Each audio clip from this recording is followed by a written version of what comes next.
Ce matin d'octobre commençait comme tant d'autres dans ma maison à Lyon. Le ciel clair promettait une journée agréable pour la sortie spéciale que mon fils avait planifiée. Thomas avait insisté pour que nous allions visiter une propriété dans la région de Beaujolais. « Maman, tu vas adorer cet endroit. Ça fait longtemps que nous n'avons pas fait quelque chose ensemble, » m'avait-il dit avec ce sourire qui me charmait depuis qu'il était petit garçon. Tandis que je partage cette histoire difficile avec vous, je vous demande de laisser un j'aime et de vous abonner à la chaîne. Peut-être pourrons-nous ainsi éviter que d'autres personnes âgées ne vivent le cauchemar que j'ai enduré sur l'autoroute A6. Je m'appelle Elisabeth Moreau, j'ai 76 ans. Pendant 4 décennies, j'ai été pharmacienne à Lyon, propriétaire de la pharmacie du centre, jusqu'à ma retraite il y a 10 ans. Je suis devenue veuve il y a 5 ans, quand Pierre nous a quittés après une bataille contre le cancer. Il avait été méticuleux pour garantir mon avenir. Notre maison dans le quartier de la Croix-Rousse était entièrement payée. Nous avions des économies substantielles et une généreuse police d'assurance vie. Pour que tu ne manques jamais de rien, disait-il toujours. La vie après avoir perdu Pierre a été un réapprentissage constant. J'ai créé de petites routines qui m'aidaient à aller de l'avant. M'occuper du jardin le matin, participer au club de lecture à la bibliothèque municipale les mardis et retrouver mes 2 amies les plus proches, Odette et Françoise, pour notre thé hebdomadaire les jeudis. Une vie tranquille et organisée qui m'apportait un certain réconfort dans ma solitude. Mon fils Thomas, à 38 ans, téléphonait occasionnellement et venait déjeuner peut-être une fois par mois. Notre relation a toujours été marquée par une certaine distance émotionnelle. Conséquence, peut-être, des longues heures que j'ai consacrées à la pharmacie quand il était enfant. Pierre compensait mon absence en étant un père extrêmement présent. C'est en mars de cette année que j'ai remarqué le changement. Thomas a commencé à me rendre visite chaque semaine. Il apportait de petits cadeaux, des chocolats que j'aimais, un châle pour les soirées fraîches, des magazines de mots croisés. Cette soudaine manifestation d'affection m'a émue. « C'est bon de te voir plus présent, mon fils », ai-je commenté lors d'un de ces déjeuners dominicaux. « J'ai réalisé que je perdais un temps précieux, maman. La vie passe trop vite », a-t-il répondu en serrant ma main sur la table. Il n'a pas fallu longtemps pour que Thomas commence à amener un ami, Laurent, qui s'est présenté comme conseiller financier. Un homme d'apparence agréable d'environ 35 ans, toujours impeccablement vêtu et avec un sourire calculé. « Madame Moreau, c'est un plaisir de vous rencontrer enfin. Thomas parle beaucoup de vous, m'a-t-il dit lors de sa première visite. C'est lors du 3e déjeuner en présence de Laurent que le sujet de mes finances a été abordé. Gardez-vous vos investissements à jour? Avec cette inflation, l'argent qui stagne perd rapidement sa valeur, a-t-il commenté avec désinvolture tout en goûtant mon flan caramel. Mes investissements vont bien, merci. Pierre a tout arrangé avant de partir et le directeur de la banque est le fils d'une vieille amie. « Maman ?» interrompit Thomas. Laurent est spécialiste dans ce domaine. Il pourrait jeter un œil à tes papiers, juste pour s'assurer que tout rapporte au maximum. J'ai d'abord hésité, mais après des semaines d'insistance, j'ai fini par céder. Laurent a examiné mes relevés bancaires, mes investissements et particulièrement ma police d'assurance. « Madame Moreau, votre assurance est très obsolète. Avec l'inflation de ces dernières années, la valeur réelle a considérablement diminué. Vous devriez la mettre à jour pour garantir votre sécurité. » Sans percevoir les véritables intentions, j'ai accepté la mise à jour. Le montant de l'assurance a pratiquement doublé, tous les bénéfices destinés à Thomas comme unique héritier. C'est Odette, mon amie de 4 décennies, qui a d'abord sonné l'alarme lors de notre thé hebdomadaire. « Elisabeth, je ne trouve pas naturel cet intérêt soudain de ton fils pour tes finances. Nicolas, mon neveu avocat, dit toujours qu'il faut se méfier quand des parents éloignés deviennent soudainement proches. Thomas est mon fils, Odette, pas un parent éloigné, ai-je répondu, légèrement offensé. Même ainsi, fais attention. Dans les semaines qui ont suivi, j'ai remarqué des changements subtils dans ma routine. Thomas a insisté pour que je renvoie Marie, ma femme de ménage depuis 15 ans, alléguant qu'elle volait de petits objets, accusation que nous n'avons jamais prouvée. Il a commencé à suggérer que je ne devrais plus conduire, car ma vision serait compromise. Il a pris mon téléphone pour le configurer et après cela, j'ai constaté qu'il était devenu plus difficile de trouver des contacts. Ma participation au club de lecture a progressivement cessé, car Thomas ou Laurent apparaissaient toujours à cette heure-là avec une question urgente à résoudre. J'étais méthodiquement isolée, mais je ne m'en suis rendu compte que trop tard. Un après-midi d'octobre, Thomas est apparu avec une proposition. « Maman, j'ai trouvé une propriété incroyable près de Beaujolais. Je pense y investir, mais j'aimerais ton opinion. Allons y jeter un coup d'œil ce week-end. Laurent nous accompagnera pour évaluer le potentiel d'investissement. » L'idée d'une sortie après des semaines pratiquement confinées à la maison m'a enthousiasmée. J'ai accepté sans hésiter. Le dimanche 23 octobre, Thomas est venu me chercher ponctuellement à 15 heures. Laurent était déjà dans la voiture, sur le siège passager avant. « C'est une journée parfaite pour une promenade, n'est-ce pas, Madame Moreau ?» a commenté Laurent, tandis que Thomas rangeait mon sac dans le coffre. L'autoroute A6 était calme en ce dimanche après-midi. Nous avons parlé de banalités pendant le trajet, le temps clément, les élections à venir, la ferme que nous allions visiter.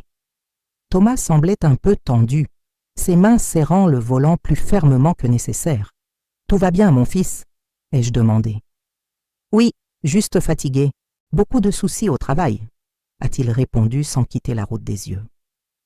Laurent et Thomas ont échangé des regards dans le rétroviseur à quelques reprises, quelque chose que j'ai remarqué, mais auquel je n'ai pas accordé d'importance sur le moment. Nous avons passé le péage, et Thomas a mentionné que nous approchions de la propriété. C'est juste après le prochain virage, maman. Il y a une entrée sur la droite. À ce moment, Thomas a considérablement ralenti. Nous roulions à moins de 30 km/h sur une autoroute. J'ai trouvé cela étrange, mais j'ai pensé qu'il cherchait l'entrée mentionnée. La route était complètement déserte à cet endroit. « Je crois que je vais manquer l'entrée », a dit Thomas, réduisant encore la vitesse. C'est alors que tout s'est passé en quelques secondes. Laurent s'est retourné, a détaché ma ceinture de sécurité d'un mouvement rapide et avec Thomas, m'a poussé hors du véhicule en mouvement. Je me souviens de l'impact sur l'asphalte, de la douleur lancinante, tandis que mon corps roulait sur l'accotement et tombait dans un fossé de drainage. Le dernier son que j'ai entendu était le moteur qui accélérait, emportant mon fils, l'homme qui venait d'essayer de me tuer. Si vous regardez cette histoire et connaissez une personne âgée qui a connu des changements soudains dans le comportement familial ou qui est isolée de ses relations habituelles, n'ignorez pas ces signes. Votre j'aime et votre commentaire aident ce message à atteindre plus de personnes et peuvent sauver des vies. La douleur était atroce. Je sentais que chaque respiration pourrait être la dernière. Mes côtes étaient brisées. Mon bras droit formait un angle impossible. Ma jambe immobilisée par une fracture ouverte. Le sang coulait sur mon visage, brouillant ma vision déjà compromise par le crépuscule. Le fossé où j'étais tombé faisait environ 2 mètres de profondeur, partiellement couvert par une végétation haute. Impossible d'être vu depuis l'autoroute. La nuit est tombée rapidement, apportant avec elle un froid pénétrant qui se mêlait à la chaleur de la fièvre qui commençait à s'installer. « Au secours !» ai-je essayé de crier, mais ma voix sortait comme un murmure rauque. Les voitures passaient occasionnellement, leurs phares illuminant la cime des arbres au-dessus de moi, complètement ignorante de la femme âgée mourant lentement dans le fossé. Dans les heures qui ont suivi, j'ai alterné entre conscience et inconscience. La douleur des os brisés était indescriptible, mais pire était la douleur émotionnelle de la compréhension. Mon fils unique avait tenté de me tuer, pour de l'argent, pour l'assurance que j'avais naïvement augmentée à son bénéfice. Des souvenirs de Thomas bébé dans mes bras, faisant ses premiers pas, entrant à l'école, obtenant son diplôme universitaire. Comment en étions-nous arrivés là? Qu'avais-je fait de si mal dans l'éducation de ce garçon pour qu'il devienne un homme capable de cela? Une fine bruine a commencé à tomber vers minuit, trempant mes vêtements et intensifiant le froid. J'ai commencé à ressentir les premiers signes d'hypothermie, des tremblements violents qui envoyaient des vagues de douleur à travers mes os brisés, suivis d'une étrange sensation de chaleur et de somnolence. Je savais ce que cela signifiait. Si je m'endormais, je ne me réveillerais peut-être plus. « Pierre, je ne veux pas mourir comme ça », ai-je murmuré à mon défunt mari comme s'il pouvait m'entendre. « Pas comme ça. Pas des mains de notre fils. » Les heures se sont traînées. 1, 2, 3. J'ai perdu la notion du temps. J'essayais de rester consciente en me remémorant mentalement des recettes de médicaments que je préparais à la pharmacie des décennies auparavant. Je luttais contre la torpeur qui promettait un soulagement de la douleur. Chaque véhicule qui passait ravivait un fragile espoir, vite défait quand les phares disparaissaient au loin. J'ai essayé de me traîner plus près de la route, mais chaque mouvement provoquait une agonie si intense qu'elle me faisait perdre momentanément connaissance. À la 6e heure après la chute, quand le ciel commençait à s'éclaircir à l'horizon, j'ai entendu le bruit d'un camion s'arrêtant sur l'accotement. J'ai rassemblé le peu de force qu'il me restait. « Au secours, ici en bas !» ai-je faiblement appelé. Miraculeusement, l'homme m'a entendu. Jean-Claude, camionneur de 59 ans qui s'était arrêté pour vérifier un pneu, s'est approché du fossé et a été horrifié en me voyant. « Mon Dieu, madame, que s'est-il passé? Qui vous a fait ça ?»« Mon fils » ai-je réussi à dire, avant que les larmes ne prennent le dessus. Les moments suivants ont été confus. Je me souviens de la voix calme de Jean-Claude au téléphone appelant une ambulance, de ses paroles réconfortantes, de la couverture qu'il a placée sur mon corps tremblant. « Tenez bon, les secours arrivent. » L'équipe médicale est arrivée et a travaillé rapidement pour me stabiliser. Le diagnostic préliminaire était effrayant. 12 os cassés, dont des côtes, le bras droit, le fémur, la clavicule et la cheville. Un traumatisme crânien, hypothermie, déshydratation sévère. C'est un miracle que vous soyez en vie, a commenté le paramédical pendant qu'il me transférait dans l'ambulance. À l'hôpital, tandis que médecins et infirmières se relayaient pour mes soins, une question se répétait comme un mantra. Pourquoi? Qu'est-ce qui avait poussé mon fils à un tel acte de cruauté? La réponse a commencé à émerger 2 jours plus tard, lorsque la capitaine Sophie Martin, de la brigade de protection des personnes âgées, a visité ma chambre d'hôpital. « Madame Moreau, nous avons des informations importantes concernant votre cas, » a dit cette femme d'âge moyen, au regard compatissant mais ferme. « Avant tout, je voudrais vous montrer quelque chose. » Sur sa tablette, la capitaine a montré des images de la caméra du péage installée seulement 6 mois auparavant. L'enregistrement montrait clairement notre voiture passant et, plus important encore, identifiait nettement les 3 occupants. Moi sur la banquette arrière, Thomas conduisant, Laurent à côté. « Nous avons également les images de la caméra du tronçon suivant de l'autoroute, » a-t-elle expliqué. Elle montre le moment exact où vous avez été poussé hors du véhicule. Même en sachant ce qui s'était passé, voir ces images était dévastateur. Mon propre fils, avec son ami, me poussant hors d'une voiture en mouvement et continuant sans même regarder en arrière. Thomas est rentré chez lui après l'incident. Il est allé travailler normalement le lendemain, a poursuivi la capitaine. Quand nous l'avons interrogé sur votre disparition, il a prétendu que vous aviez décidé de rester à la propriété rurale avec des amis et que vous reviendriez dans quelques jours. Pendant que je luttais pour ma vie dans un fossé au bord de l'autoroute, mon fils poursuivait sa routine comme si de rien n'était. La froideur calculée m'a plus choquée que l'acte lui-même. Nous avons trouvé sur son téléphone plusieurs recherches sur comment toucher une assurance vie, personne disparue, combien de temps pour déclarer le décès, accident sur autoroute sans témoin, a continué la capitaine. Et des conversations avec Laurent planifiant tout depuis des mois. À ce moment, toutes les petites manipulations ont pris sens. L'intérêt soudain pour ma vie, l'insistance à mettre à jour l'assurance, l'isolement progressif, les insinuations que je devenais confuse. ou oublieuse. Nous avons également découvert que votre fils a des dettes substantielles, des jeux de hasard principalement. Et Laurent n'est pas conseiller financier. Il a un casier judiciaire pour escroquerie. Thomas et Laurent ont été arrêtés ce même après-midi. Quand je l'ai appris, j'ai pleuré jusqu'à ne plus avoir de larmes. Non pas pour le fils qui avait tenté de me tuer, mais pour le fils que je pensais avoir élevé. Les semaines suivantes ont été un flot de douleurs physiques et émotionnelles. Des chirurgies pour réparer les os brisés, une physiothérapie douloureuse. Des nuits d'insomnie à repasser chaque moment des derniers mois, essayant de comprendre comment je n'avais pas vu les signes. C'est pendant cette période que j'ai rencontré l'infirmière Martine, 61 ans, qui est devenue mon ange gardien à l'hôpital. Vous savez, Madame Moreau, je travaille avec des personnes âgées depuis 40 ans et j'ai vu beaucoup de cas semblables aux vôtres, m'a-t-elle dit un après-midi en changeant mes pansements. La violence envers les personnes âgées est beaucoup plus courante que les gens ne l'imaginent, particulièrement quand de l'argent est en jeu. Je n'aurais jamais imaginé que mon propre fils... Je n'ai pas pu terminer ma phrase. Personne n'imagine. C'est pourquoi ce type de crime se produit si fréquemment.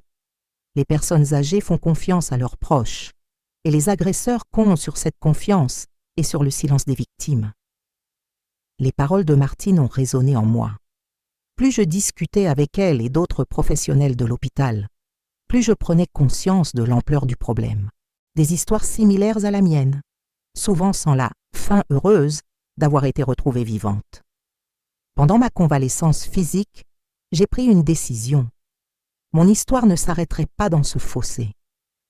Je transformerais cette terrible expérience en quelque chose de plus grand que ma douleur personnelle.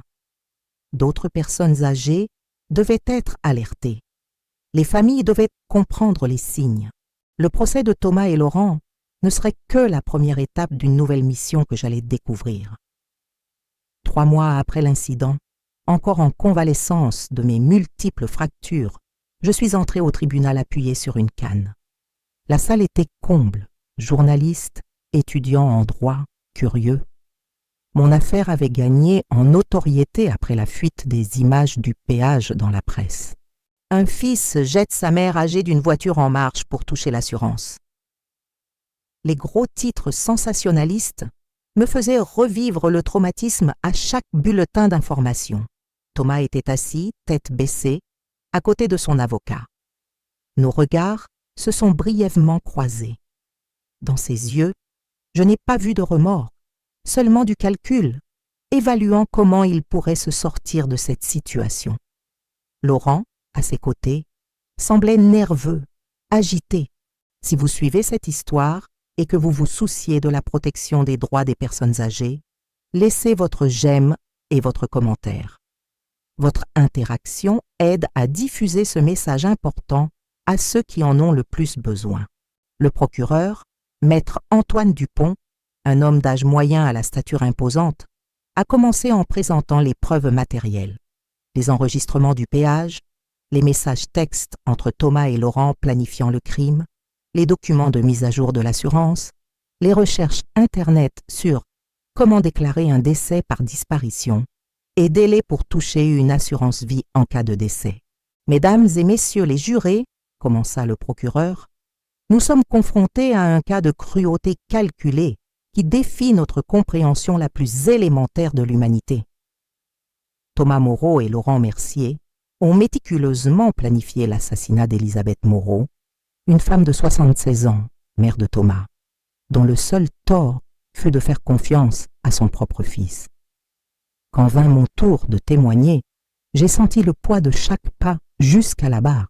En tant qu'ancienne pharmacienne, j'avais toujours été une personne pragmatique, habituée à contrôler mes émotions. Mais là, face à l'homme que j'avais appelé mon fils pendant 38 ans, je sentais ma voix défaillir. « Madame Moreau, demanda gentiment le procureur, pourriez-vous décrire les événements qui ont précédé le 23 octobre ?» J'ai respiré profondément et j'ai commencé à narrer les visites soudaines, la manipulation subtile, l'isolement progressif des amis et connaissances, la mise à jour de l'assurance. Pendant que je parlais, j'observais les expressions du jury passer du choc à l'indignation. Et que s'est-il passé dans la voiture cet après-midi-là? Nous étions sur l'autoroute A6. Thomas a dit que nous allions visiter une propriété dans le Beaujolais. Il a ralenti, prétendant chercher l'entrée. C'est alors que Laurent s'est retourné, a détaché ma ceinture de sécurité et, avec mon fils, m'a poussé hors du véhicule en mouvement. Qu'avez-vous ressenti à ce moment-là, Madame Moreau? En plus de la douleur physique, de l'incrédulité, de l'incompréhension. Comment mon fils pouvait-il me faire ça? Qu'avais-je fait de si mal dans son éducation? Ma voix a faibli et des larmes ont coulé librement sur mon visage. C'est alors que le procureur a posé la question que je redoutais. Madame Moreau, selon vous, quelle était la motivation de votre fils? J'ai regardé directement Thomas, qui fixait maintenant le sol. L'argent. Ma vie valait moins pour lui que les 800 000 € de l'assurance. Pendant l'interrogatoire de la défense, l'avocat de Thomas a tenté une stratégie qui m'a profondément révoltée. Madame Moreau, n'est-il pas vrai que vous avez présenté des pertes de mémoire ces derniers mois, que vous confondez des faits, oubliez des rendez-vous? Non, je n'ai pas de problème de mémoire au-delà de ce qui est normal pour mon âge. Mais votre fils n'a-t-il pas exprimé son inquiétude concernant votre état mental? N'a-t-il pas suggéré des consultations médicales? J'ai immédiatement compris la tactique. Il voulait me discréditer, insinuer que j'avais imaginé ou exagéré les événements. La même manipulation que Thomas avait utilisée pendant des mois. Mon fils a essayé de me faire croire que je perdais la mémoire. Oui, son plan consistait en partie à me faire douter de moi-même, afin que je remette en question ma propre santé mentale lorsque j'ai réalisé que quelque chose n'allait pas. Le moment le plus marquant du procès est venu lorsque le procureur a projeté les images du péage sur grand écran pour le jury. La qualité de la vidéo était surprenante. On pouvait voir clairement Thomas et Laurent se retourner en même temps. Le mouvement rapide pour détacher ma ceinture, la pousser, mon corps éjecté hors du véhicule. Plusieurs jurés ont couvert leur bouche de stupéfaction. Une femme s'est mise à pleurer. Le juge a dû demander une pause pour que tout le monde se ressaisisse. À la reprise, Laurent a rompu l'accord qu'il avait conclu avec son avocat et a demandé à parler. D'une voix tremblante, il a tout confirmé. Le plan élaboré sur plusieurs mois, les dettes de jeu de Thomas, la promesse de partager l'argent de l'assurance. C'était son idée. Laurent a pointé Thomas d'un regard accusateur. Il a dit que ce serait facile, que sa mère lui faisait entièrement confiance et que personne ne soupçonnerait rien. Je voulais juste l'argent. Je n'ai jamais pensé qu'elle survivrait. Thomas a finalement levé les yeux. Pendant un instant, j'ai cru voir quelque chose qui ressemblait à du remords dans son expression. Mais il a simplement ajusté sa cravate et chuchoté quelque chose à son avocat. Le dernier jour du procès, assise au premier rang, j'ai entendu le verdict, coupable de tentative d'homicide, avec préméditation pour motif crapuleux, avec circonstance aggravante d'avoir été commis contre une personne âgée. Thomas a été condamné à 20 ans de prison, Laurent à 16 ans. Quand le juge m'a demandé si je souhaitais faire une déclaration finale, je me suis levée avec difficulté, appuyée sur ma canne. « Aujourd'hui, il n'y a pas de gagnant ici », ai-je commencé, ma voix plus ferme que je ne l'espérais. J'ai perdu mon fils bien avant cette nuit sur l'autoroute. Je l'ai perdu à cause de l'avidité, de valeurs déformées, de l'idée que l'argent vaut plus que l'amour et le respect. En tant que mère, je porterai toujours le doute sur ce que j'ai mal fait dans son éducation. En tant que survivante, je ne peux qu'espérer que mon histoire serve d'avertissement à d'autres personnes âgées et à leurs familles. J'ai regardé Thomas directement. Je t'ai aimé dès le premier moment où je t'ai tenu dans mes bras, et je continue à t'aimer malgré tout. Mais je ne peux pas pardonner ce que tu as fait. Pas encore. Peut-être jamais. J'ai quitté le tribunal ce jour-là en sentant un poids immense quitter mes épaules. Ce n'était pas exactement un soulagement ou une résolution, comme disent les jeunes. C'était la sensation qu'une phase s'était terminée et qu'une autre, inconnue, commençait. Le lendemain du procès, j'ai reçu un appel inattendu. C'était une productrice de télévision qui voulait raconter mon histoire dans un documentaire sur la violence envers les personnes âgées. Mon premier instinct a été de refuser. J'avais déjà suffisamment exposé ma vie. Mais je me suis alors souvenu des paroles de l'infirmière Martine. La violence envers les personnes âgées prospère dans le silence. J'ai accepté à une condition, que le programme ne soit pas sensationnaliste, mais éducatif, centré sur la prévention et les signaux d'alarme. Pendant le tournage du documentaire, j'ai rencontré Germaine, 82 ans, qui avait été droguée par son neveu pour signer une procuration, lui donnant plein pouvoir sur ses biens. Pierre, 75 ans, dont la maison avait été vendue par son fils pendant qu'il était hospitalisé, et Jeanne, 70 ans, qui subissait quotidiennement la violence psychologique de sa fille, qui la traitait d'inutile et de fardeau. Leurs histoires étaient différentes de la mienne, mais le schéma était le même. Isolement, manipulation psychologique, contrôle financier, gaslighting. Et le plus troublant était que beaucoup ne reconnaissaient même pas qu'ils étaient des maltraités. C'est mon fils, il prend juste soin de moi.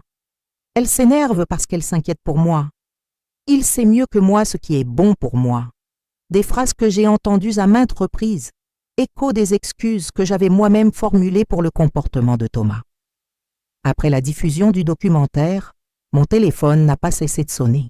Des personnes âgées, des enfants inquiets pour leurs parents, des travailleurs sociaux, tous voulant partager des histoires, demander conseil, offrir leur soutien.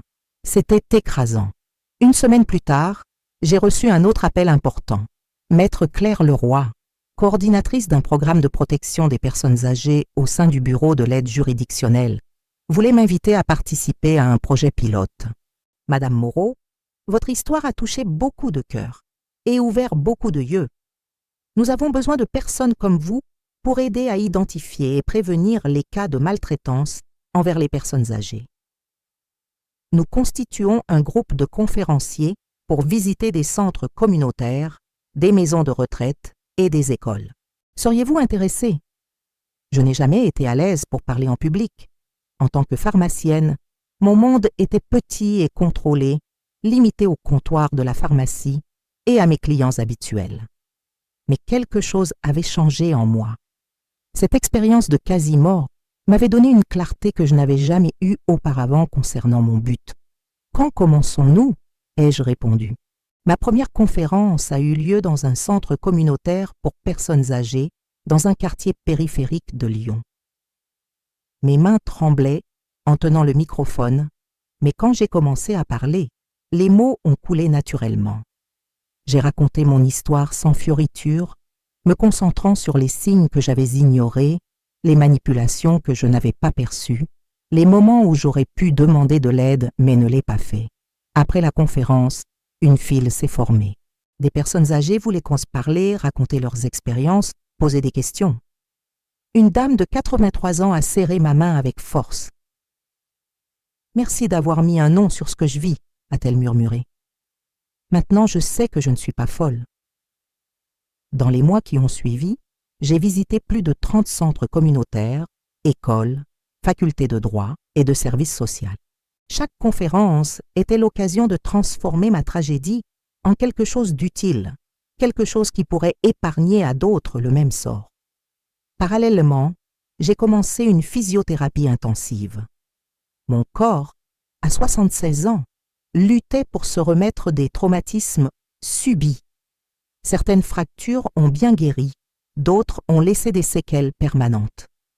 Je boitais, je ne pouvais plus lever le bras droit au-dessus de ma tête, je ressentais des douleurs chroniques aux côtes par temps froid. Mais il y avait une étrange paix à accepter mes limitations physiques. C'étaient des cicatrices de bataille, des souvenirs que j'avais survécu à l'impensable. 6 mois après le procès, j'ai reçu une lettre de la prison. Elle venait de Thomas. J'ai hésité 2 jours avant de l'ouvrir. « Maman », commençait la lettre, « je sais que rien de ce que je peux dire ne peut défaire ce que j'ai fait ou effacer ta douleur. Je ne demande pas pardon. Je sais que je ne le mérite pas. J'écris parce que j'ai finalement compris la gravité de mes actes. Je me suis inscrit à un programme de réhabilitation ici en prison et, pour la première fois, je fais face à mes démons, l'addiction au jeu, la jalousie que j'ai toujours ressentie face à ton succès. le ressentiment enfantin que j'ai porté pendant des décennies. La lettre continuait sur plusieurs pages.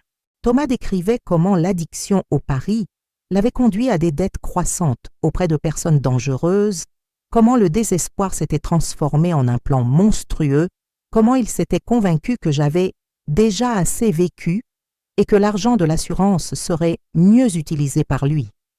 Il n'y avait pas de demande d'aide dans la lettre, ni d'apitoiement sur soi, juste la constatation crue d'un homme qui fait enfin face à l'abîme moral dans lequel il était tombé.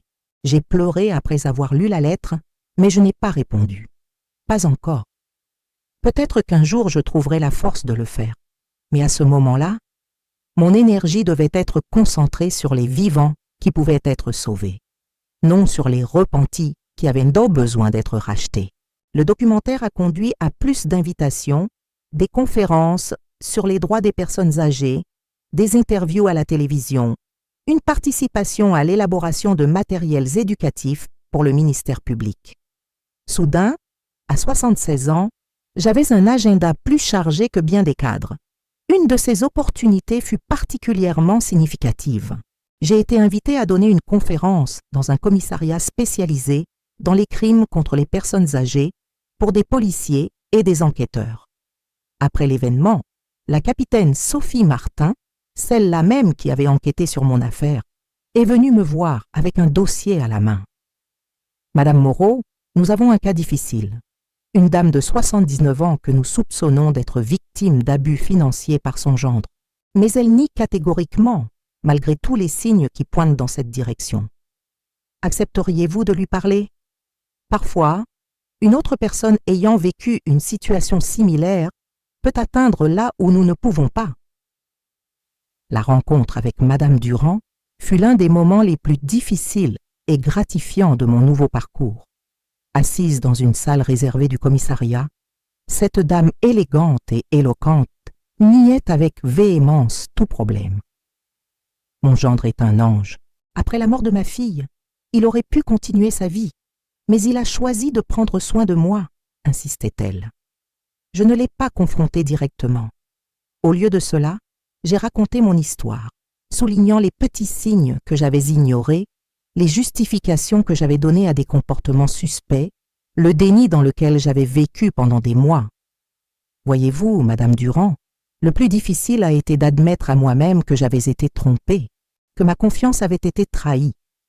Cela semblait être ma faute, une admission que j'étais naïve ou stupide. Mais ce n'était pas le cas. C'était simplement la confiance naturelle que nous accordons à ceux que nous aimons. Peu à peu, j'ai vu sa résistance diminuer. Elle a commencé à poser des questions, à évoquer des situations similaires qu'elle avait vécues. À la fin de notre conversation de 2 heures, elle a accepté de permettre une enquête plus approfondie sur ses finances. 2 semaines plus tard, la capitaine Sophie m'a appelé. Ils avaient découvert que le gendre de Madame Durand avait détourné plus de 200 000 € de son compte au cours des 3 dernières années, falsifiant des chèques et effectuant des transferts vers des sociétés écrans. Votre conversation avec elle a été le tournant décisif, Madame Moreau. Sans cela, nous n'aurions jamais pu avancer dans l'enquête. Cette petite victoire m'a rempli d'un but renouvelé. J'ai réalisé que mon expérience avait une valeur unique. Je pouvais atteindre les gens d'une manière que des professionnels bien intentionnés ne pouvaient pas toujours réussir. Cette prise de conscience a conduit à l'idée de créer un groupe de soutien. Avec Maître Claire du Bureau d'aide juridictionnelle et l'infirmière Martine, nous avons fondé les Voix de l'expérience, un collectif de survivants de maltraitance envers les personnes âgées, prêtes à partager leurs histoires et à offrir un soutien à d'autres dans des situations similaires. Nous avons commencé par des réunions bimensuelles dans une salle prêtée par la mairie. À la première rencontre, seulement 5 personnes sont venues.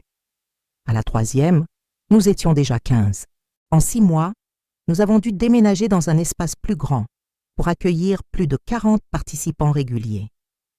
Les histoires que j'ai entendues lors de ces rencontres étaient d'eau déchirante. Des personnes âgées qui avaient été manipulées, maltraitées, volées par ceux en qui elles avaient le plus confiance. Mais le plus inspirant était de voir comment En partageant, chacun trouvait un peu de guérison. Il y avait une force dans la communauté, dans la compréhension mutuelle, dans le simple « je comprends ce que vous ressentez parce que je l'ai ressenti aussi ». Lors d'une de ces réunions, une assistante sociale a suggéré que nous créions du matériel éducatif spécifique sur les signaux d'alarme de la maltraitance envers les personnes âgées, rédigé du point de vue des victimes. L'idée a évolué vers une brochure illustrée, en langage simple et direct, qui a été distribuée dans les centres de santé, les centres communautaires et les commissariats. Signaux à ne pas ignorer, avons-nous intitulé ce document. Nous avons énuméré des comportements comme l'isolement social soudain, l'intérêt subi pour les finances de la personne âgée, les changements inexpliqués dans les testaments ou les procurations, les commentaires dépréciatifs déguisés en préoccupation entre autres. La réaction a été si positive que le ministère public a demandé l'autorisation de distribuer la brochure au niveau national. Pour le premier anniversaire de notre groupe, nous avons organisé un événement spécial dans l'auditorium de l'hôtel de ville. La salle était comble, membres du groupe, professionnels, autorités, presse. En montant sur scène pour faire mon discours, j'ai regardé ces personnes et j'ai ressenti une émotion bouleversante. Il y a 1 an, j'étais simplement une vieille femme brisée, physiquement et émotionnellement, essayant de trouver un sens à une tragédie personnelle. Aujourd'hui, nous sommes tous ici, transformant la douleur en objectif, le silence en voix, l'isolement en communauté. Chaque histoire partagée est une lumière allumée dans l'obscurité, une main tendue à quelqu'un qui se sent seul dans sa souffrance. J'ai fait une pause, regardant les visages attentifs dans l'auditoire. Nous ne choisissons pas ce qui nous arrive, mais nous pouvons choisir ce que nous en faisons. Chacun d'entre vous a fait ce choix courageux, transformer son expérience en aide pour les autres. Et c'est pourquoi, malgré tout, je me sens reconnaissante aujourd'hui. Reconnaissante d'être en vie, reconnaissante de vous avoir tous trouvés, reconnaissante d'avoir créé ensemble quelque chose de plus grand que nos tragédies individuelles. Ce soir-là, en rentrant chez moi, je me suis arrêtée devant le miroir. J'ai vu une femme différente de la pharmacienne retraitée d'autrefois, différente même de la survivante fragilisée d'il y a quelques mois. J'ai vu quelqu'un avec un but, avec une force, avec une clarté qui ne vient qu'après avoir été si près de la fin. Je sais que je continuerai à porter les cicatrices, physiques et émotionnelles, de cette nuit sur l'autoroute A6. Je sais que la douleur d'avoir été trahi par mon propre fils ne disparaîtra jamais complètement. Mais je sais aussi que, d'une façon mystérieuse, cette chute dans le fossé n'a pas été la fin de mon histoire. Ce fut le début de quelque chose de nouveau et d'inattendu. Si cette histoire touche votre cœur, s'il vous plaît, partagez-la pour qu'elle atteigne plus de personnes. De nombreuses personnes âgées souffrent en silence de situations d'abus et de manipulation. Votre j'aime et votre partage peuvent aider à sauver des vies réelles.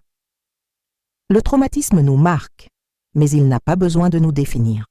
Parfois, c'est précisément à travers nos blessures les plus profondes que nous trouvons notre plus grande force et notre véritable but. Si vous suivez cette histoire et que vous vous souciez de la protection des droits des personnes âgées, laissez votre j'aime et votre commentaire. Votre interaction aide à diffuser ce message important à ceux qui en ont le plus besoin. 18 mois après cette nuit fatidique sur l'autoroute, j'ai reçu un appel téléphonique qui allait à nouveau changer le cours de ma vie. C'était Hélène Dubois, une procureure de la capitale qui avait assisté à l'une de mes conférences. Madame Moreau, je suis votre travail avec le groupe Les Voix de l'expérience et la brochure que vous avez développée. Nous formons une commission spéciale à l'Assemblée nationale pour proposer des modifications à la législation sur la protection des personnes âgées. Nous aimerions que vous rejoigniez le groupe en tant que consultante pour l'élaboration de politiques publiques. À 67 ans, après une vie consacrée à manipuler des formules pharmaceutiques, j'étais appelée à aider à formuler des lois. La vie a vraiment ses mystères. J'ai immédiatement accepté, avec un mélange d'enthousiasme et d'appréhension. Que pouvais-je, une pharmacienne retraitée sans formation juridique, apporter à une commission d'experts? Maître Dubois a été direct. Nous avons besoin de quelqu'un qui a vécu l'échec du système dans sa chair. Quelqu'un qui peut nous dire où sont les failles, où nous devons renforcer la protection. Les réunions de la commission se tenaient chaque semaine à Paris. Comme j'avais encore du mal à conduire sur de longues distances à cause des séquelles au bras, ils ont organisé un système de transport. Pendant 6 mois, j'ai commencé à voyager tous les jeudis vers la capitale. La commission était composée de juristes, de travailleurs sociaux, de gériatres, de psychologues et de représentants d'organisations de défense des droits des personnes âgées. J'étais la seule non spécialiste au sens formel, mais j'ai vite réalisé que mon expérience personnelle apportait une perspective irremplaçable. Le problème n'est pas le manque de loi, ai-je expliqué lors d'une des premières réunions. C'est la difficulté à identifier l'abus avant qu'il ne devienne catastrophique. Quand je suis arrivée à l'hôpital avec 12 os brisés, le système a fonctionné, la police a été alertée, le crime a été enquêté, les coupables ont été punis. Mais où était ce système dans les mois précédents, quand j'étais progressivement isolée, manipulée, préparée pour l'abattoir? Mon témoignage a provoqué un silence réfléchi dans la salle. L'un des juges présents a pris la parole. « Vous avez absolument raison, madame. Notre système est réactif, non préventif. Nous agissons après que le dommage est fait. Rarement nous parvenons à l'éviter. À partir de ce constat, nous avons commencé à travailler sur des propositions concrètes, formation pour les professionnels de santé, afin d'identifier les signes d'abus. Création d'un canal de signalement anonyme spécifique pour la violence envers les personnes âgées, mise en œuvre de visites préventives à domicile dans les cas suspects, développement d'un programme d'éducation financière destiné aux personnes âgées et ce que j'ai considéré comme le plus important, formation d'un réseau de vigilance communautaire. L'isolement est la plus grande arme de l'abuseur, ai-je argumenté lors de l'élaboration de cette proposition spécifique.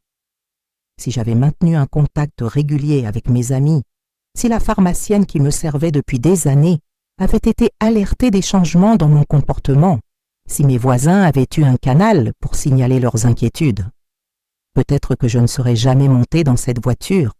Tandis que le travail de la commission avançait, j'ai continué mes activités avec les voix de l'expérience. Le groupe avait connu une croissance exponentielle avec des antennes dans les villes voisines. Nous avons organisé des ateliers, des conférences, des groupes de soutien et même un service d'accompagnement pour les personnes âgées qui devaient se rendre dans des banques ou chez des notaires et craignaient d'être pressés par des membres de leur famille. C'est par ce service que j'ai rencontré Madame Legrand, une veuve de 84 ans qui avait demandé un accompagnement pour aller à la banque. Elle avait reçu une indemnité substantielle après un accident et craignait que sa belle-fille, qui avait déjà essayé de la forcer à faire un emprunt auparavant, ne réapparaisse. J'ai accompagné Madame Legrand personnellement. À la banque, comme nous le soupçonnions, la belle-fille est apparue par coïncidence, insistant pour aider avec l'argent. La présence d'une tierce personne, moi en l'occurrence, a contrarié ses plans. Plus tard, Madame Legrand m'a confié que sa belle-fille avait déjà pris sa carte bancaire et fait des retraits non autorisés. Comment puis-je porter plainte sans créer un scandale dans la famille? Mon fils se retournerait contre moi, a-t-elle demandé angoissée. C'était un dilemme que je connaissais bien, la peur de rompre les liens familiaux, de causer des problèmes, d'être vue comme ingrate ou paranoïaque, réduisait au silence de nombreuses victimes.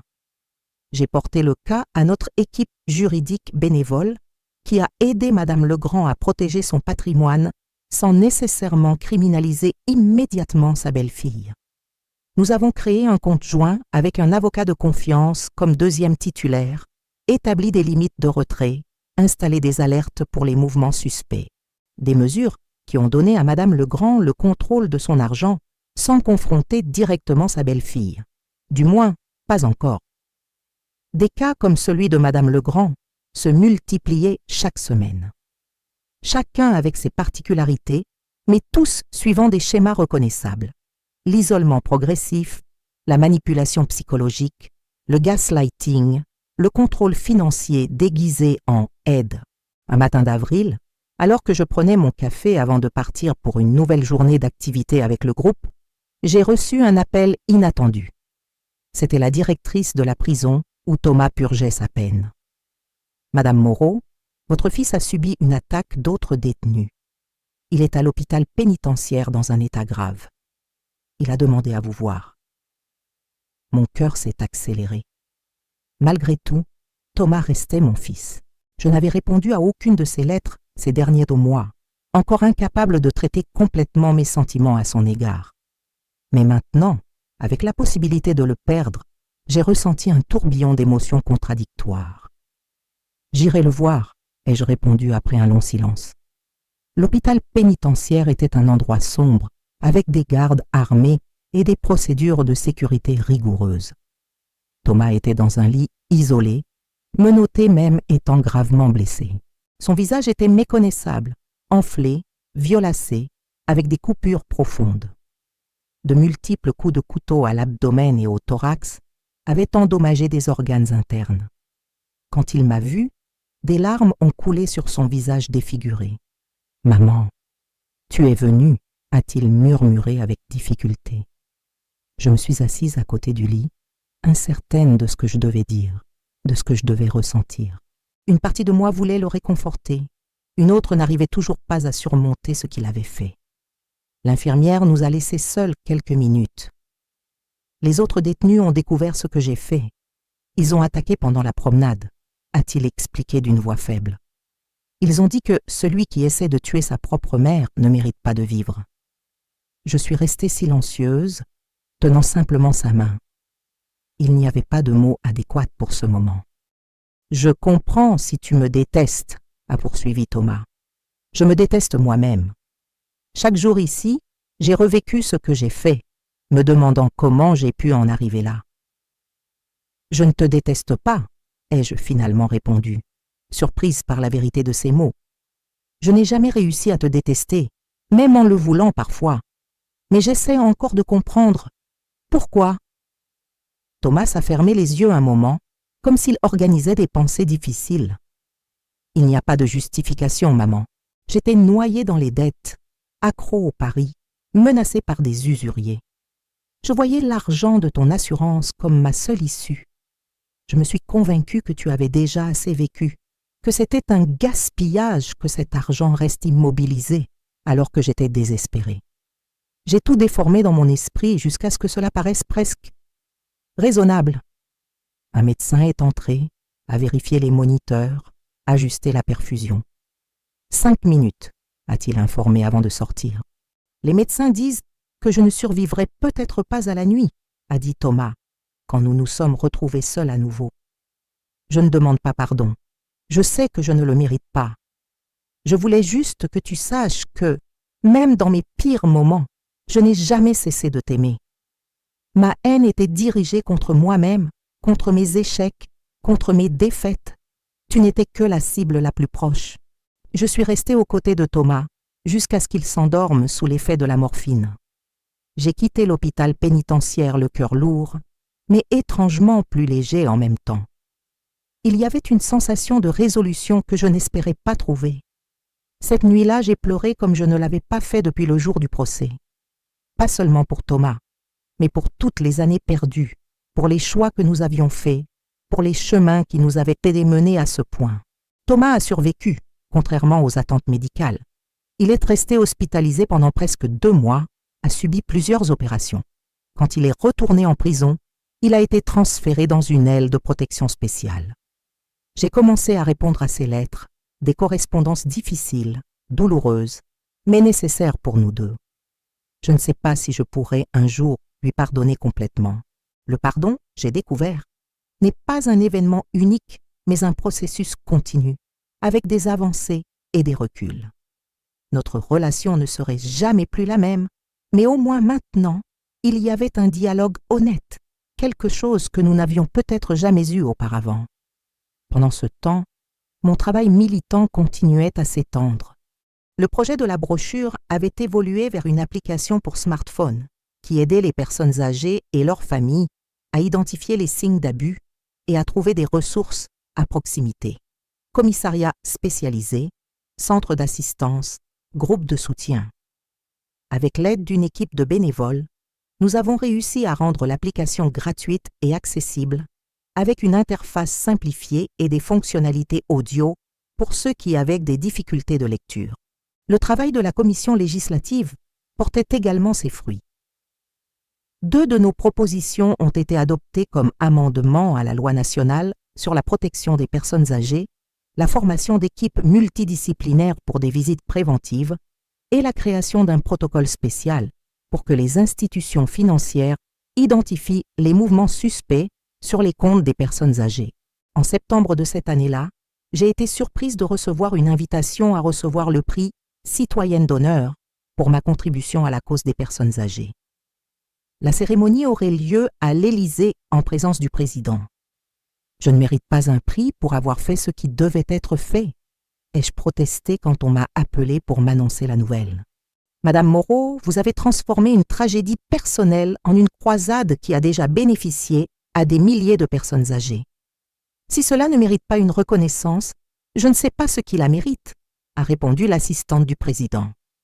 Le jour de la cérémonie, assise parmi les autorités et d'autres citoyens honorés pour différentes causes, j'ai réfléchi au parcours improbable qui m'avait amené là.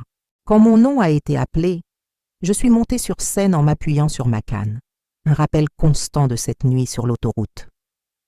Ce prix n'est pas seulement le mien, ai-je dit au microphone.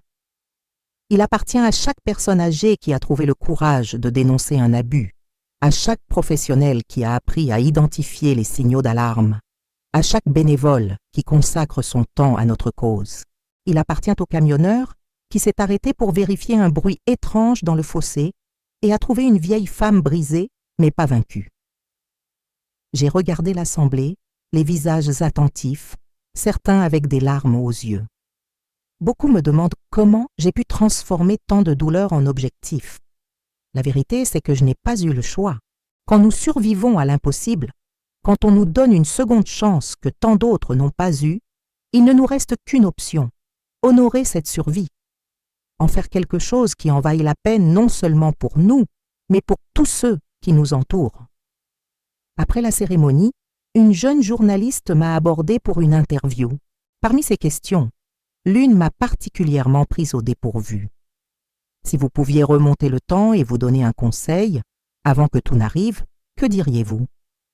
J'ai réfléchi un moment avant de répondre.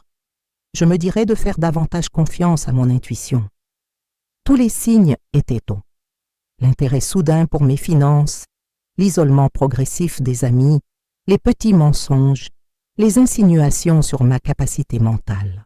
Mon instinct m'a alerté plusieurs fois, mais je l'ai écarté comme une imagination de vieille.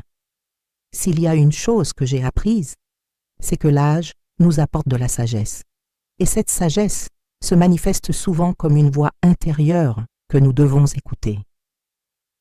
La vidéo de cette interview est devenue virale sur les réseaux sociaux.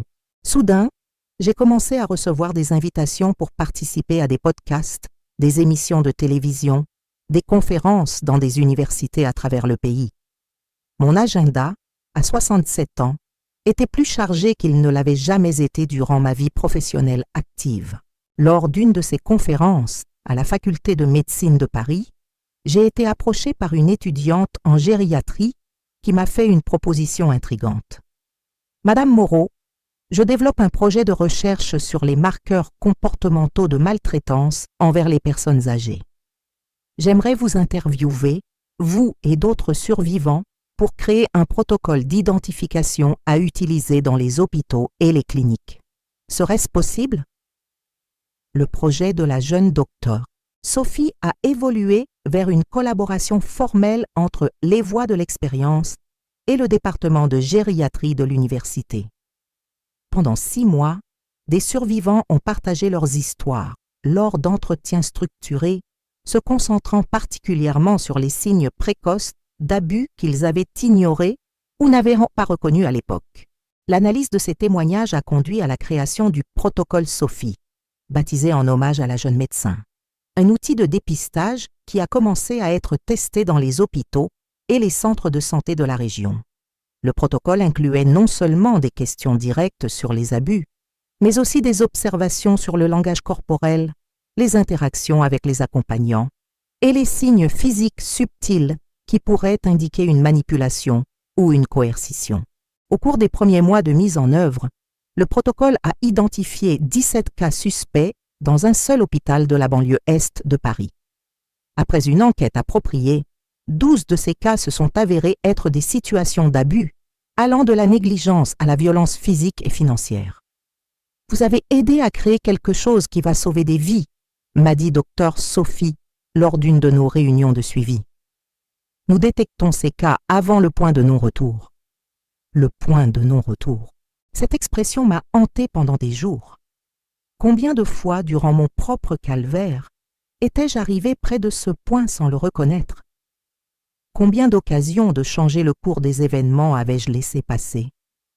C'est durant cette période de réflexion que j'ai pris l'une des décisions les plus difficiles depuis l'incident, visiter Thomas en prison. Pas dans un lit d'hôpital, pas dans une situation d'urgence, mais une visite planifiée, consciente. Le processus d'approbation de la visite a pris des semaines. Des formulaires, des entretiens avec des assistants sociaux de la prison, une évaluation psychologique pour garantir que j'étais émotionnellement préparé. Finalement, par un mercredi pluvieux, je suis entré dans le complexe pénitentiaire. Thomas semblait avoir vieilli bien au-delà de ses 40 ans. L'attaque avait laissé des cicatrices visibles sur son visage et son cou, mais c'était ses yeux qui montraient le changement le plus profond. Le regard arrogant et calculateur avait cédé la place à quelque chose de plus sombre, plus réfléchi. Nous nous sommes assis face à face dans une salle de visite surveillée. Pendant quelques minutes, nous sommes restés dans un silence inconfortable. « Merci d'être venu », dit-il finalement. « Je ne m'attendais pas à te voir ici. Je ne m'attendais pas non plus à être ici, ai-je admis. Mais il y a des choses dont nous devons parler. » Pendant l'heure suivante, nous avons eu la conversation la plus honnête de nos vies. J'ai parlé de mon parcours depuis l'incident, de comment j'ai transformé cette expérience en quelque chose de plus grand que nous deux. Il a parlé de son processus en prison, du groupe de soutien pour les dépendants aux jeux d'argent qu'il fréquentait, des nombreuses heures de thérapie, essayant de comprendre ses propres actions. Il n'y a pas eu de pardon explicite, ni de demande désespérée, ni de promesses grandioses. Juste 2 personnes meurtries par la vie, reconnaissant l'abîme entre elles et essayant, au moins, de le voir clairement. En quittant la prison, une journaliste qui avait d'une manière ou d'une autre découvert ma visite m'a abordé sur le parking. « Madame Moreau, comment était-ce de retrouver le fils qui a tenté de vous tuer? Lui avez-vous pardonné ?» Je l'ai regardé un moment, me demandant si cela valait la peine de répondre. J'ai décidé que oui, pas pour moi ou pour Thomas, mais pour le message que je pourrais transmettre. Le pardon n'est pas quelque chose de simple ou d'instantané, surtout dans les cas de traumatisme profond. C'est un processus, parfois long et douloureux. Je suis dans ce processus. Je ne sais pas où il se terminera, mais je sais que je dois le parcourir, pas pour mon fils, mais pour moi-même. La journaliste a semblé surprise par la réponse franche. Et quel message laisseriez-vous à d'autres familles pour éviter qu'elles n'arrivent à des situations aussi extrêmes? Observez les signes. Faites confiance à vos intuitions. Ne laissez pas l'amour vous aveugler face à des comportements manipulateurs ou abusifs. Et rappelez-vous, l'âge n'est pas synonyme d'incapacité ou de sénilité. Respectez les personnes âgées de vos familles comme des adultes autonomes, capables de prendre leurs propres décisions. Cette interview improvisée sur le parking de la prison est devenue une pièce supplémentaire dans la construction de la sensibilisation, qui est devenue ma mission de vie. La vidéo a été partagée des milliers de fois, générant des discussions sur le pardon, la justice restaurative et bien sûr, la prévention de la maltraitance envers les personnes âgées. En décembre de cette année-là, j'ai reçu une invitation que je n'aurais jamais imaginée, participer en tant que conférencière internationale à un congrès sur le vieillissement en bonne santé en Suisse. Ma première réaction a été de refuser. Je n'avais jamais voyagé à l'étranger, Je ne parlais pas allemand et je me sentais encore mal à l'aise avec mes limitations physiques. Vous n'avez pas besoin d'y aller seul, a argumenté Martine, qui était devenue non seulement une collègue militante, mais une amie proche. Je peux vous accompagner. Ce sera l'occasion de porter notre message au-delà des frontières. Après beaucoup d'hésitation, j'ai accepté. Le voyage à Genève a été une expérience transformatrice. J'ai découvert que la violence envers les personnes âgées est un problème universel qui traverse les cultures et les frontières. J'ai rencontré des militants de divers pays européens, chacun avec des approches différentes, mais unis par le même objectif. Ma conférence, traduite simultanément en plusieurs langues, s'est concentrée sur l'importance d'écouter les voix des survivants dans la formulation des politiques publiques. J'ai partagé l'expérience des voix de l'expérience, du protocole Sophie, des changements législatifs que nous avions obtenus en France. Wir werden nicht weniger menschlich, wenn wir älter werden, ai-je conclu, dans l'une des rares phrases que j'avais apprises en allemand. Nous ne devenons pas moins humains en vieillissant. La réponse a été émouvante. Une ovation debout qui a duré plusieurs minutes. Des experts renommés sont venus me féliciter, demander des contacts, proposer des partenariats. Soudain, notre travail local prenait une dimension internationale que nous n'avions jamais imaginée. Je suis revenu en France avec une valise pleine de cartes de visite, d'invitations à d'autres événements, et plus important encore, la certitude que j'étais sur la bonne voie.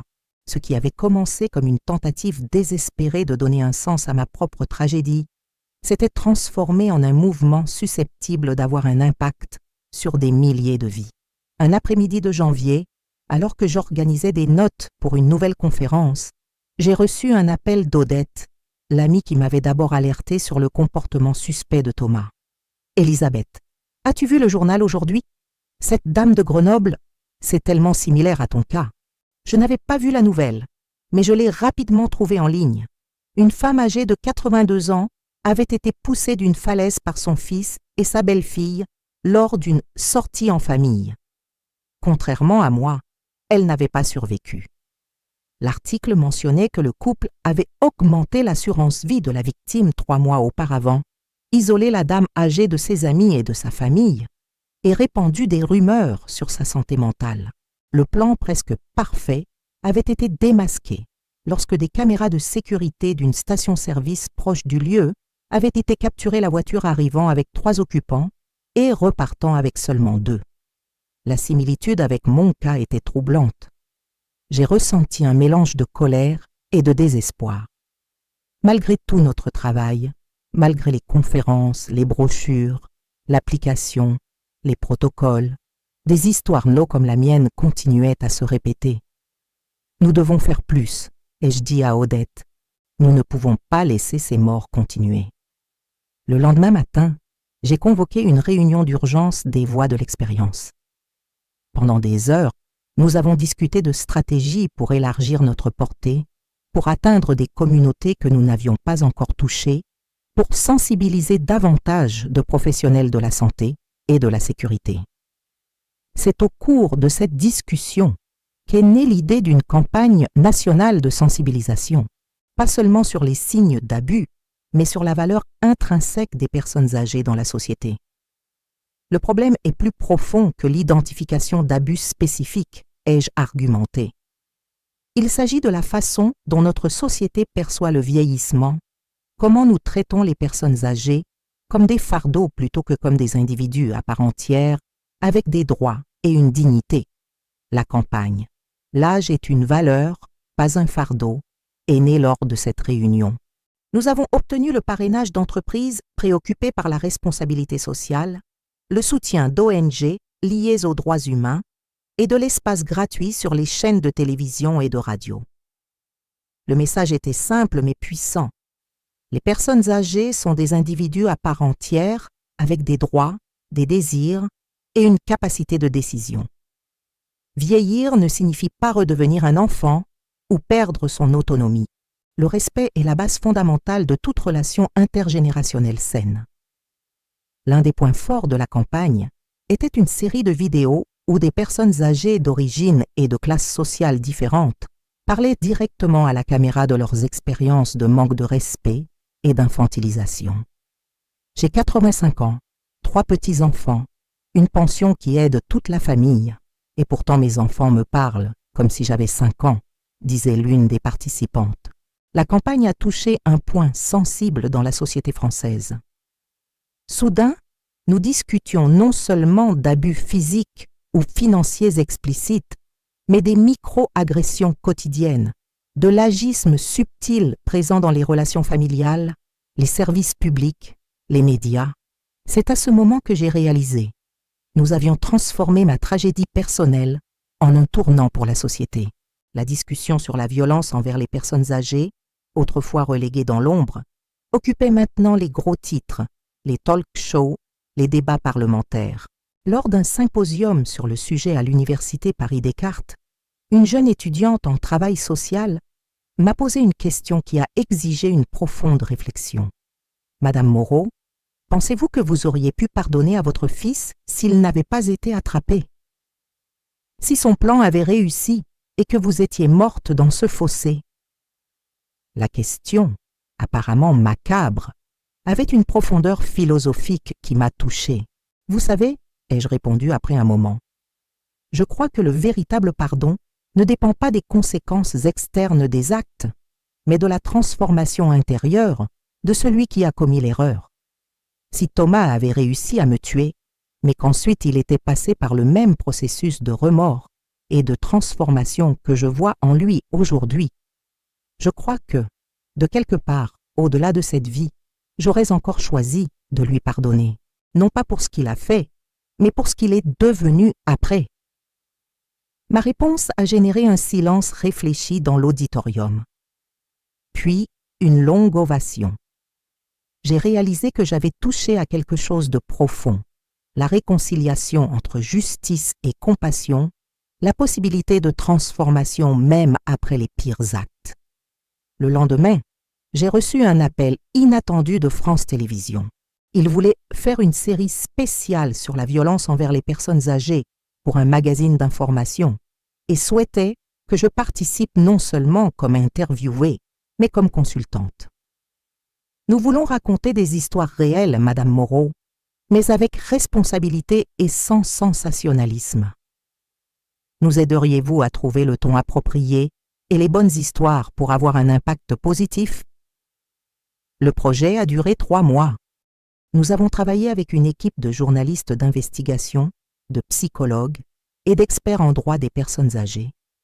Nous avons sélectionné 5 histoires emblématiques de différents types d'abus, physiques, psychologiques, financiers, patrimonial et par négligence. J'insistais pour que chaque épisode se termine non seulement par la dénonciation du problème, mais avec des informations concrètes sur les signaux d'alarme et les ressources disponibles. La série « Vies invisibles » a été diffusée pendant 5 dimanches consécutifs. L'impact a été immédiat et mesurable. Dans les jours suivant chaque diffusion, les signalements aux défenseurs des droits augmentaient de 30 à 40%. Les commissariats spécialisés ont signalé un flux plus important de consultations et d'enregistrements d'incidents. L'une de ces dénonciations a conduit à la découverte d'un réseau organisé qui ciblait des personnes âgées aisées à Paris. Un groupe d'escrocs s'infiltrait dans des clubs, des églises et des associations fréquentées par des personnes âgées, gagnait progressivement leur confiance et, après des mois de préparation, mettait en œuvre des escroqueries financières sophistiquées. La police judiciaire m'a invité à une réunion confidentielle sur l'affaire. Ils voulaient mettre ma perception sur la façon dont les criminels choisissaient et approchèrent leurs victimes. Ce que nous recherchons, c'est un modèle comportemental, a expliqué la capitaine Sophie, qui avait déjà travaillé sur mon cas. Quelque chose qui nous aide à identifier les victimes potentielles avant qu'elles ne soient attaquées. Pendant des jours, j'ai analysé les témoignages des victimes et les informations sur les escrocs. J'ai identifié un dénominateur commun inquiétant. Ils ne choisissent pas les personnes âgées les plus vulnérables ou affaiblies, ai-je expliqué lors de notre prochaine réunion. Au contraire, ils choisissent les plus indépendantes, celles qui sont fières de leur autonomie, Et puis, systématiquement, il mine cette autonomie sous le couvert d'aide et de soins. Mon analyse a aidé la police à établir un profil préventif. Une opération a été montée et 3 semaines plus tard, 5 personnes ont été arrêtées. Les preuves trouvées indiquaient qu'ils avaient fait au moins 37 victimes âgées au cours des 2 dernières années, causant des préjudices estimés à plus de 5 millions d'euros. L'impact médiatique de l'affaire a remis en lumière la discussion sur la vulnérabilité financière dans la vieillesse.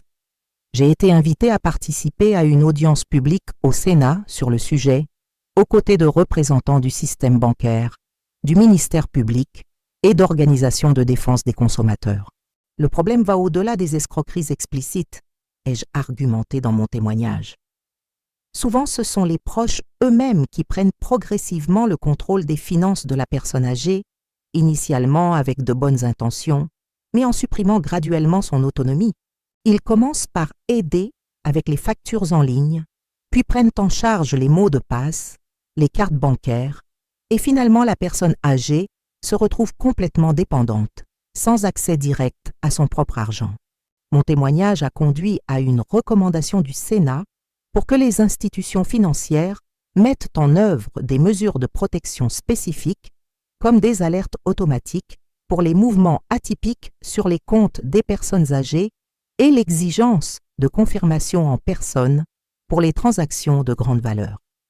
Alors que nos efforts gagnaient en visibilité nationale, ils se développaient également dans des dimensions plus intimes et locales. Les voix de l'expérience avaient établi un partenariat avec des lycées pour porter la discussion sur le respect des personnes âgées aux nouvelles générations. Je me souviens vivement d'une de ces visites dans un lycée public de la banlieue de Lyon. J'ai parlé à des adolescents de 15 à 17 ans, craignant initialement que le sujet ne les intéresse pas. À ma surprise, la réponse fut enthousiaste. Ma grand-mère vit avec nous et mon père lui crie dessus comme si elle était sourde, mais elle entend parfaitement, a partagé une jeune fille de 16 ans. Après avoir écouté votre conférence, je vais lui en parler.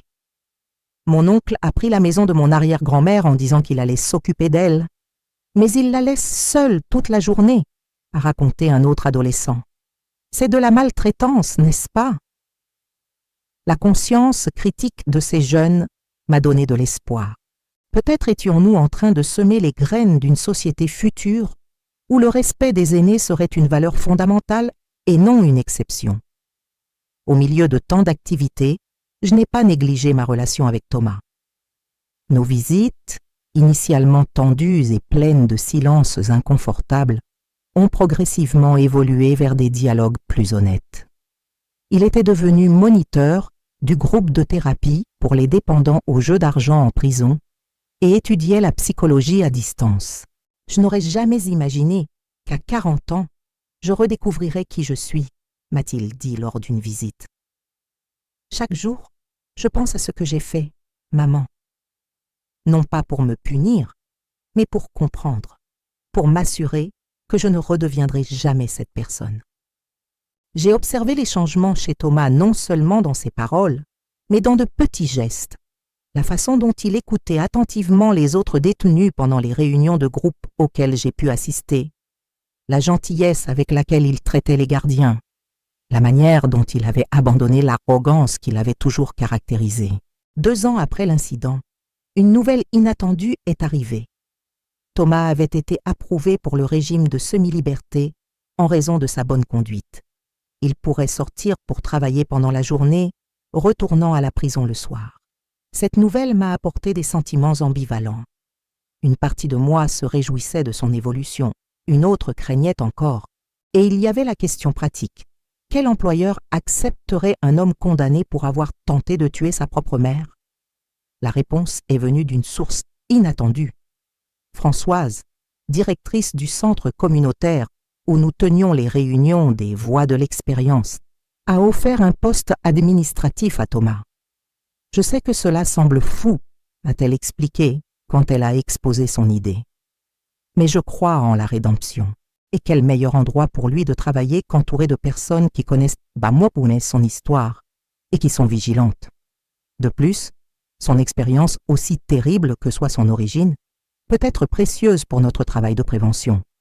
J'ai d'abord hésité, mais j'ai fini par accepter. Il s'agirait uniquement de fonctions administratives, sans contact direct avec des personnes âgées vulnérables. Et peut-être, paradoxalement, que c'était exactement l'environnement dont Thomas avait besoin pour poursuivre sa transformation. Son premier jour de travail fut tendu. De nombreux bénévoles du centre savaient exactement qui il était et ce qu'il avait fait. J'ai observé de loin tandis qu'il se présentait, tête baissée, visiblement mal à l'aise face aux regards curieux et parfois hostiles. Les semaines ont passé. Progressivement, Thomas a gagné un certain respect par son dévouement au travail et l'humilité avec laquelle il affrontait l'examen constant. Il ne cherchait pas d'excuses ou de justifications pour ses actes passés. Quand on l'interrogeait, il répondait avec une honnêteté douloureuse sur ses erreurs et son processus de rétablissement. Un moment particulièrement significatif est survenu lorsque nous avons été invités, lui et moi, à participer à une conférence pour des étudiants en psychologie sur la réhabilitation des agresseurs. Je ne suis pas ici comme exemple de réussite, a commencé Thomas, sa voix tremblant légèrement. Je suis ici comme une étude de cas en cours, un homme qui a commis l'impensable et qui tente maintenant de comprendre comment il en est arrivé là, non pas pour s'absoudre, mais pour s'assurer qu'il ne redeviendra jamais cette personne.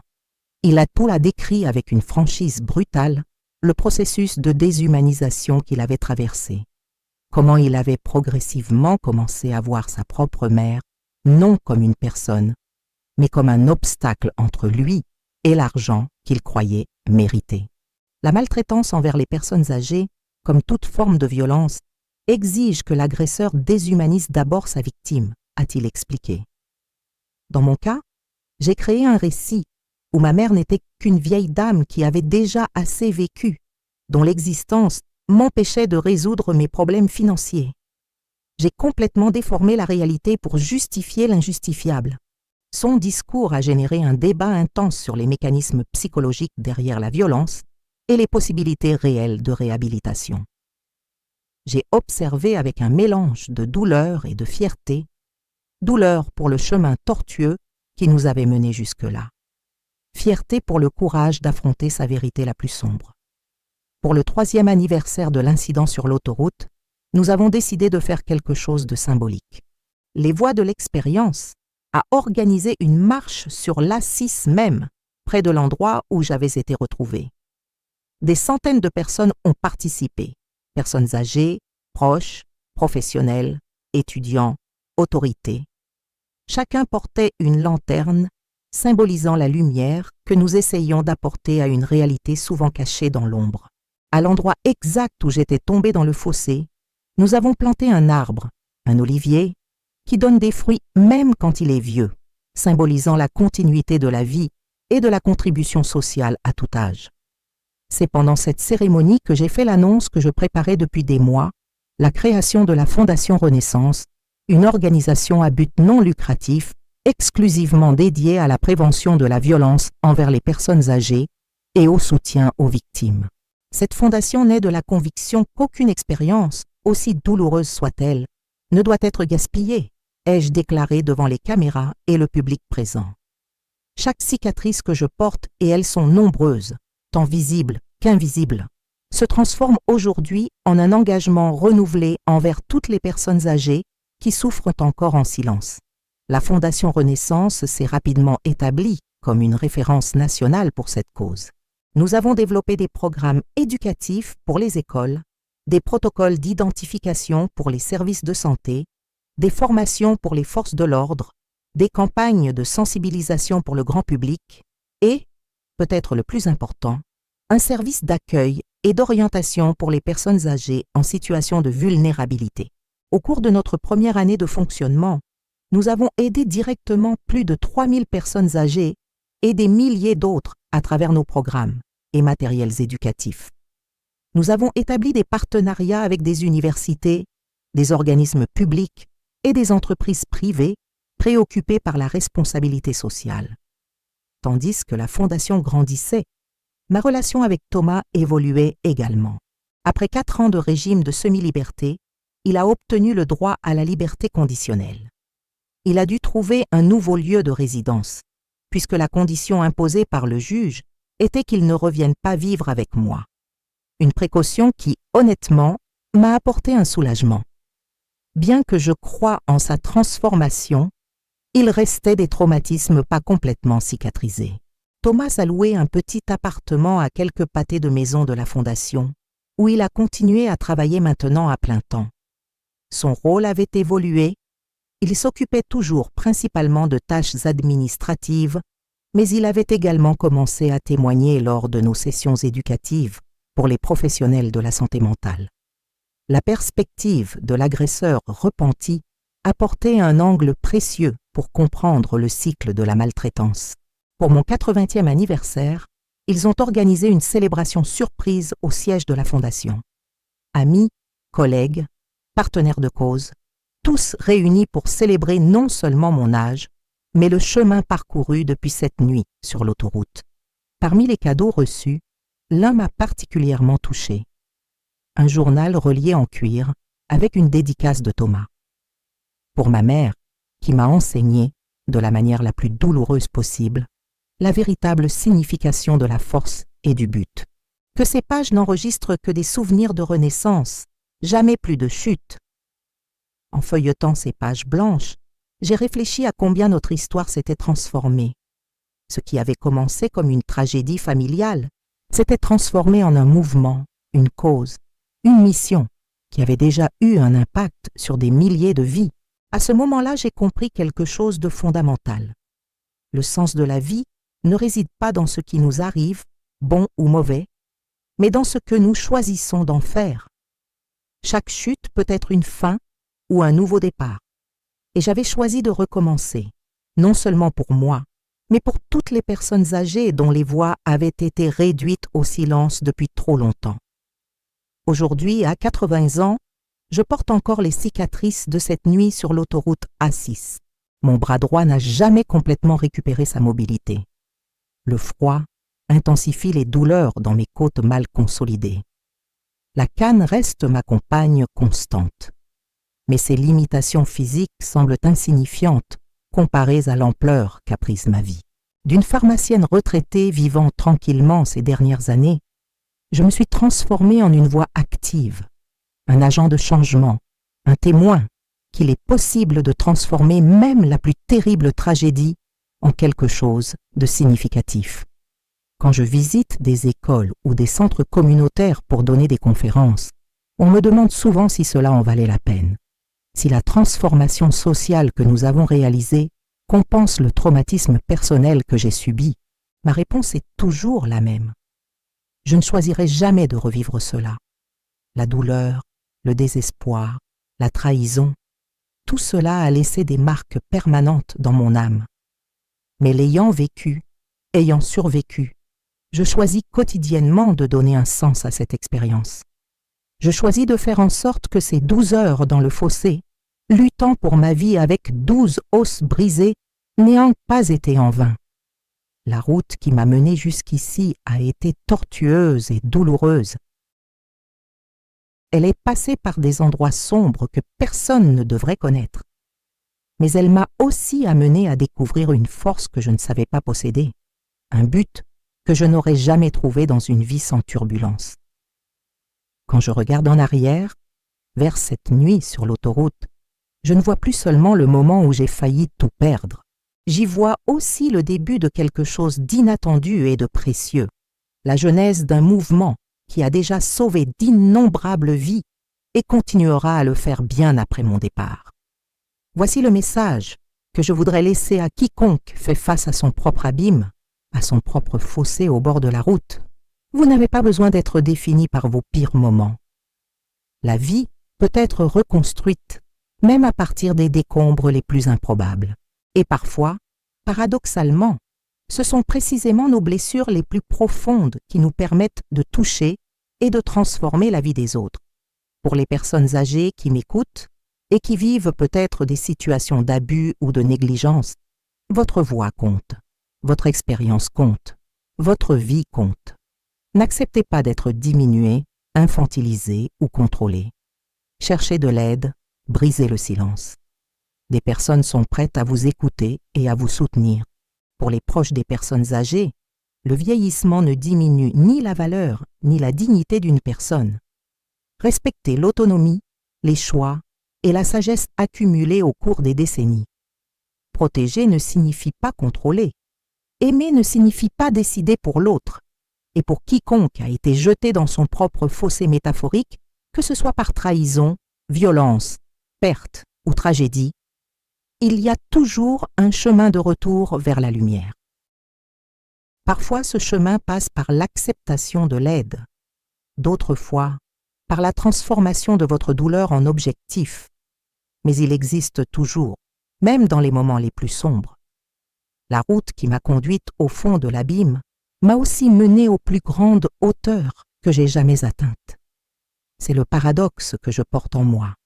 Ma plus grande chute est devenue, de façon inattendue, ma plus grande opportunité d'élévation. Je remercie de tout cœur chacun d'entre vous qui a suivi mon histoire jusqu'à la fin. Si vous connaissez quelqu'un en situation vulnérable ou si ce récit vous a touché, je vous prie de le partager et d'aider à diffuser ce message. Ensemble, nous pouvons protéger nos aînés et transformer les tragédies en objectifs. Laissez un « j'aime », abonnez-vous à la chaîne et rejoignez-nous dans cette mission vitale.